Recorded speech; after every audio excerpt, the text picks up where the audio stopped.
From the newsrooms of the Sydney Morning Herald and The Age, this is Please Explain. I'm Samantha Selinger-Morris. It's Monday, September 18. It's been 17 years since Julian Assange created Wikileaks, the online publisher of classified documents that has changed politics forever. For 11 of those years, Assange has either been in hiding or in prison. But why is Assange still in prison when American whistleblower Chelsea Manning, who was sentenced to 35 years for leaking secret government files to Wikileaks, has already been set free? Today, Foreign Affairs and National Security correspondent Matthew Knott on the unusual group of Australian politicians visiting Washington on Wednesday in a bid to finally free Assange, and whether his fate will ultimately be determined by whoever holds the American presidency.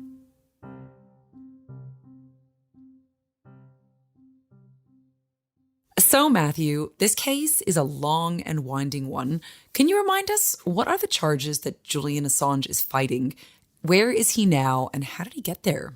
Yes, so the thing to know is that Julian Assange is in Belmarsh Prison in London. It's maximum security prison. He's been there for about 4 years, but previously, he has also had a long period of essentially being locked up. He was locked up in the Ecuadorian embassy in the UK because of other charges he was facing in Sweden. Now, this all relates to an FBI indictment that was initially issued in 2018. And this all goes back to what were called the Iraq War and the Afghanistan war logs,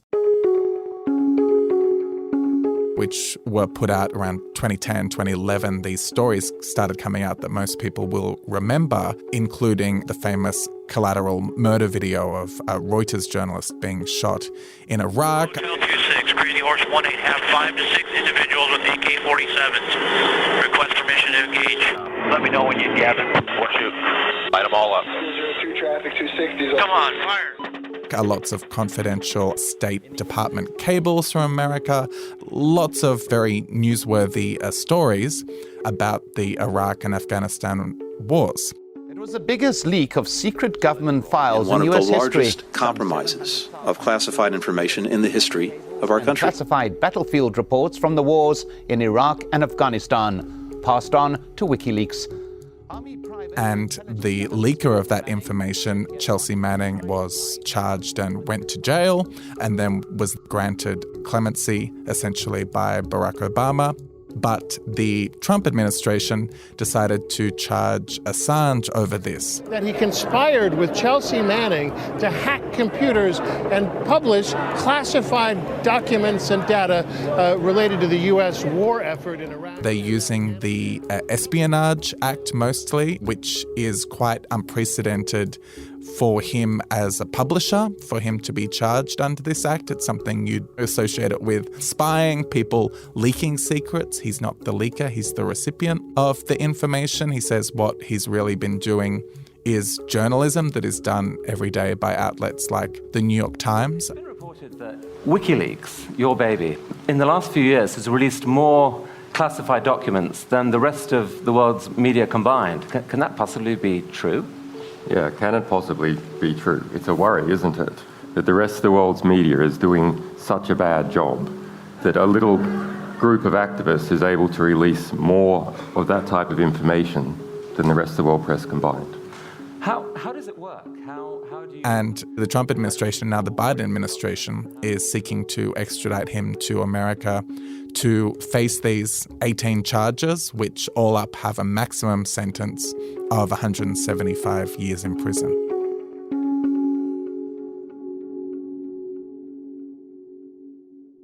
Okay, and so what do we know about what state Julian Assange is in currently?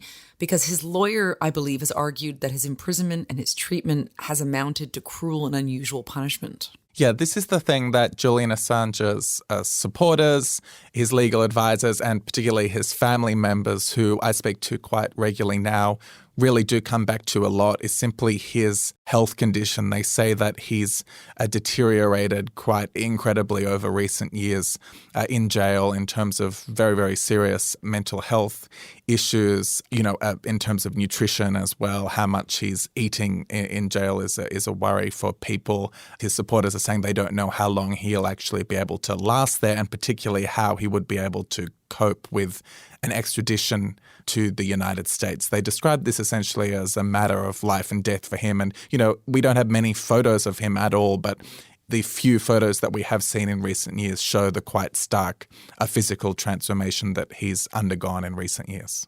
Okay, but all this time that Julian Assange has either been in hiding in an embassy or in prison, he's had a lot of support, often from people in very high positions of power. So can you tell us about those who've barracked for him for his release for so many years? Yes, he has been a bit of a cause celeb in certain quarters of the world. In the Ecuadorian embassy, he had visits from people like Pamela Anderson and Lady Gaga. It's like you're in college. Where do you sleep? Other side of the bookshelf. What? Yep. This is your room? Do you ever feel like just fucking crying? No. Never? Never. Even when you're happy?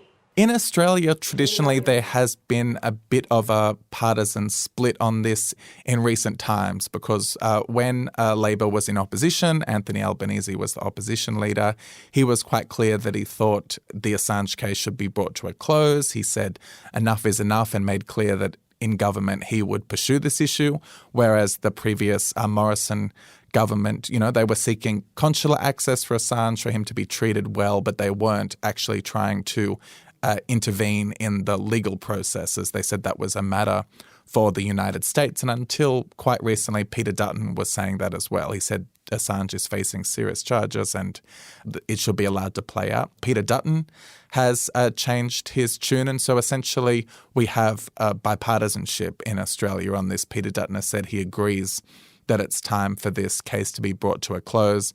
There's a lot of consensus on both sides of politics in Australia that regardless of what you think of Assange, many people say they disagree with the way he went about things, with some of the actions that he's undertaken. They say essentially that he's suffered enough and this is really becoming cruel and unusual punishment to try and extradite him to America. And I guess this brings us to something of a new twist in this very long-running saga of those who've tried to free Julian Assange, which is that a somewhat unexpected collection, I guess, of Australian politicians will be travelling to Washington on Wednesday. And you've written about this.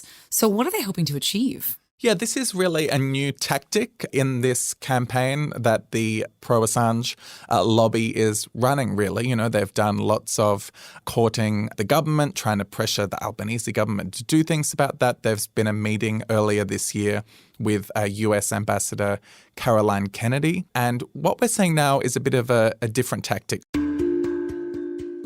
So this group of Australian MPs from across the political spectrum, you really couldn't get a more different collection of people. We're talking about Barnaby Joyce, the former Nationals Party leader. We're talking about Monique Ryan, the independent MP from Melbourne. We're talking about Liberal Senator Alex Antic, who I think could fairly be described as on the far right of the Australian political spectrum.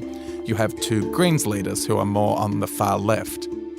They're all going to Washington to more work, not so much the administration, but the political system, the congressional system in America, which so far hasn't had much of a role in this issue. So they're going to be meeting essentially with counterparts from the US House of Representatives, the US Senate, as well as Biden administration officials to really raise the profile of this issue in Washington and to stress that this is a central issue for Australia and actually make it an alliance issue. And their timing is very deliberate because it's coming just a couple of weeks before Anthony Albanese is going to meet with Joe Biden at the White House. So what they're trying to do is to really put this on the agenda in a big way in Washington and to create some momentum for the US to ease up on their pursuit of Julian Assange. It is an interesting group of people, I believe that Barnaby Joyce has actually said, besides the weather and Julian Assange, we probably don't all agree on anything. But I'm just wondering, is there some sort of uniform view they've got upon which grounds they think Julian Assange should be released? No, they come at it reflecting their different views. They do come at it from different perspectives. I know, for example, Monique Ryan really stresses the press freedom aspect of this. Prime Minister, journalists obtaining and publishing sensitive information is in the public interest is essential to democracy. Australian citizen Julian Assange is still detained in Belmarsh prison, charged by a foreign government with acts of journalism. Mr Assange's freedom will only come from political intervention. That if Julian Assange was to be sent to jail in America for this, it would have dire implications for newspaper journalists, for TV journalists. And that's the issue she argues, is essentially that what Assange was doing here was quite normal journalism. Barnaby Joyce comes at it from a bit of a different point of view. He more focuses on the issue of extraterritoriality, it's called, which is getting to the fact that Julian Assange is not an American citizen. He wasn't in America when he supposedly committed these offences. Look, I don't want to go to the United States and pick a fight. I don't think that's going to help us. We want to explain our rationale, and it's very, very bad precedent. And I just believe... And what Barnaby Joyce says is that it's a bad precedent to just be shipping Australian citizens all over the world when they haven't breached Australian law and they weren't in the country in question. So he leans very heavily on that point. And I just believe as an Australian citizen, more than anything about Julian Assange, as an Australian citizen, we have a duty to say, no, we're not doing that. And we've got 4 people now in Australia who are charged by the Chinese government for crimes. So this is a pretty bad precedent. What happens if they say, well, if you do it to that fellow, well, we want ours as well. Yeah. We want you to treat us like you treat like that happens. And just touching on what you've just said with regards to the fact that Julian Assange wasn't in America when he allegedly committed these crimes, do we know why he's seemingly been prosecuted in such a severe way when Chelsea Manning, who is American and was sentenced to 35 years in prison for leaking documents to WikiLeaks, has been set free? Yes, and this is one of the key arguments that the MPs will be making in Washington, is essentially that the leaker of the information, who undoubtedly did commit crimes and, breach laws in America, went to jail but then was set free after only a few years and is now out living life freely, has written a memoir, is even a DJ in her spare time, while Assange, who was the recipient of the information, there is a debate, and this is what the charges go to, as to how active a role he played in convincing Manning to release the information. But essentially, he was the publisher. He's still being pursued while Chelsea Manning is free. There is a lot of talk about this. There's a lot of speculation. The Secretary of State, Antony Blinken, remarked recently during a trip to Australia. He said, well, look, we're listening to Australia's perspective, but we want you to listen to our perspective as well, which is that we consider these charges to be very serious. America's line is that lives were put at risk by the release of classified information. The idea that some secret sources, employees also were named and that their lives were put in danger by the release of this information.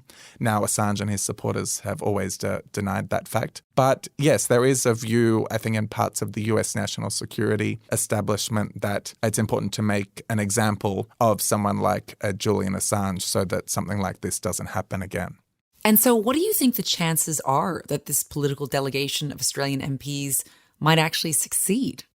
Well, I think they themselves are pretty realistic. They're not expecting that they're going to have a few meetings in Washington and the charges will just magically be dropped. This process has been going for a long time. I think realistically what is being done here is, as I said before, is to raise the profile of this issue and to lay the groundwork for some type of deal to be done. This is the idea that's gaining more and more traction, including with Assange's supporters. And the key point here is that his legal processes in the UK are about to run out. We're not sure exactly when, but say it could be within a month, that the final High Court appeal is done with and he's extradited quite quickly to America. He's then inside the American legal system. That's getting pretty frightening. The idea that emerges there is some kind of plea deal, a plea bargain, similar perhaps to what we saw with David Hicks when he was in Guantanamo Bay, that would require Assange to accept some form of guilt, of culpability for his actions, and get a reduced sentence as part of the deal that he could serve in Australia. Perhaps the amount of time he spent in Belmarsh prison and would actually cover that sentence, and he could walk free pretty quickly in Australia. And I think the more pressure that's on the Biden administration, the Department of Justice, the system in Washington, the more likely they are to want to make such a deal. So I think that's how this visit will play out, to gain sympathy for Assange and to lay the foundation for some kind of deal here. Thank you, Matt, for joining us. No worries at all.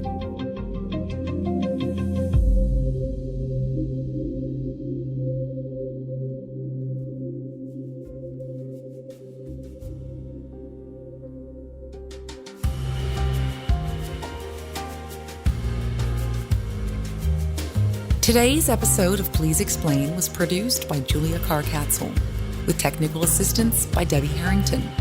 Our executive producer is Ruby Schwartz. Please Explain is a production of The Age and the Sydney Morning Herald. If you enjoy the show and want more of our journalism, subscribe to our newspapers today. It's the best way to support what we do. Search The Age or smh.com.au/subscribe. I'm Samantha Selinger Morris. This is Please Explain. Thanks for listening.